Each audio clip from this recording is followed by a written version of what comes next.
We're doing a uh, instructional video here on the meat grinder heads for the 4822. A couple things I want to talk about real quick. If you have a 4812 versus a 4822, basically what that means is the 12 is going to have a number 12 drive square, which is ½ inch. This is a number 22, which is 3/4 of an inch.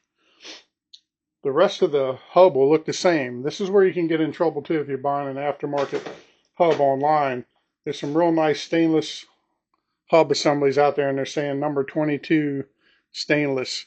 Well, they're referring to the plate and not the drive, so you got to be careful. The drive on those is a number 12 with a 22 plate, so it gives you a larger plate, but that will not work in a 22 hub driven machine. So if you have a 4822, that setup won't work. You have to make sure that you get the 22 drive. So you want the hub that's a 22 and the heads that's a 22. And what we found a problem with in the aftermarkets, in this particular one, which is, it's hard to find these sometimes too, but the your square insert here that holds your knife and your plate, they decided to drill out their own plates so they would fit the shaft, but the factory ones, the Hobart and the aftermarket plates made for the Hobart will not fit. You see this slides right on, will not fit on here. The other thing is this is not really removable, where on this nice aftermarket stainless unit, worm gear, it's one of my favorites because it has a real nice polished finish on it, easier to clean. It is removable, so when you wear this out, you can replace it, and these will wear out on the shafts. So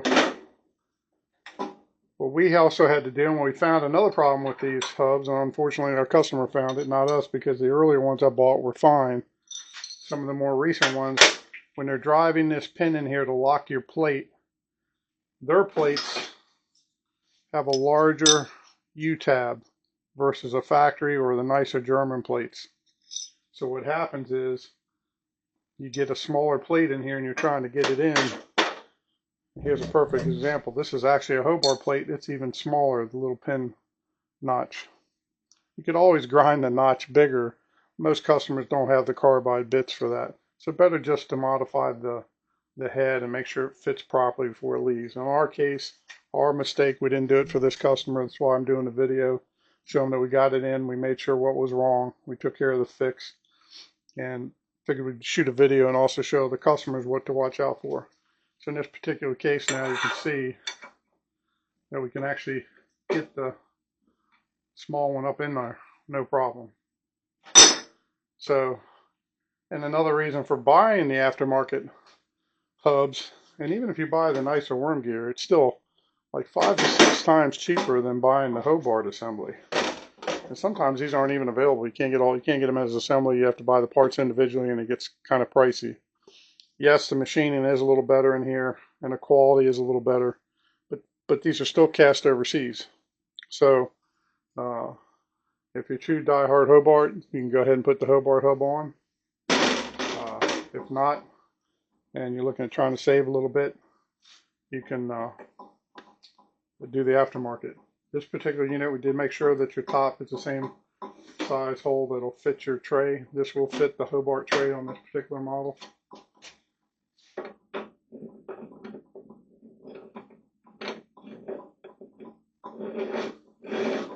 I will say too, with your rings, always make sure they go on by hand. Don't force anything. I don't know if I have any lube here.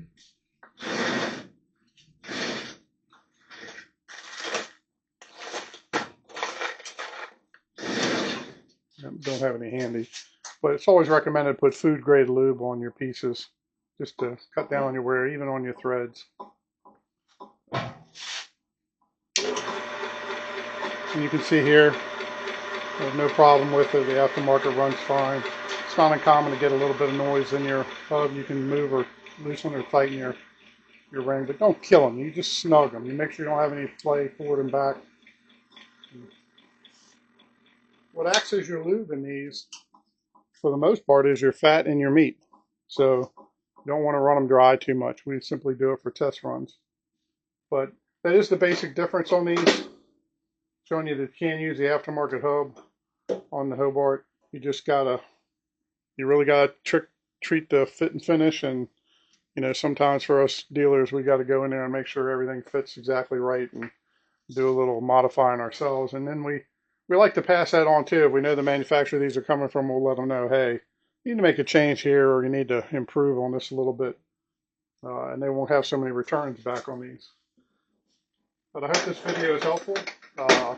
By doing that with the aftermarket too, then you can put the factory plates on. And the Hobart plates are pricey, but they're German. There are German aftermarkets out there as well. One other thing I would note, I'll show you on this before I close this up. If you notice here, you'll see that some plates are thicker than others. A little less grade steel, the plates tend to be a little thicker, and that will push your hub out a little bit. That is nothing wrong with that. Some people talk to me and say, oh, it's not flush. It doesn't have to be flush. If you go look at some of the instructional videos made by Hobart, you will see that your plates can stick out a little bit. I do recommend the German plates just because it's a better fit. And they make aftermarket ones. They make these pretty cheap, but you can also get an aftermarket. This is an aftermarket, but you can see the difference. And it's German. This one in here is actually a Hobart. Hobart went to the trouble. They put a little chamfer in there to make it easier to kind of get in there. But these are also, like other things, are 5 times as much as these. But yeah, when you do have these in there, it's not uncommon to have some stick out. And depending on your blade, will also push it out a little bit. Your knife will also push it out. Some knives are a little thicker here, depending on who makes them. So that will also push out a little bit. But as long as you put your ring up there and don't have front and back play, and that's why I say you don't kill it, it's okay if the plates stick out a little bit. You see now, once I put the knife in, you see how it sticks out a little bit. And that's on all the models, not just these smaller head units. The big 200-pound meat grinders, 2032s. If you look at any of those or watch any of the videos, you'll see the plates stick out a little bit. One thing of caution I will tell people, please be careful if you have a 3-phase machine on any of these worm gears.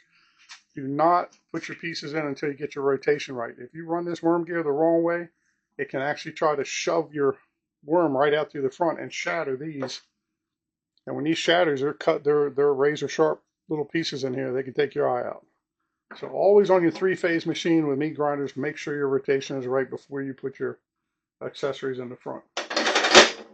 Hope this video helps a little bit, and we got a chance to try out, our new little camera, trying to improve our video quality a little bit, and hopefully do more videos in the future. A lot of people are asking for them. But thanks for watching.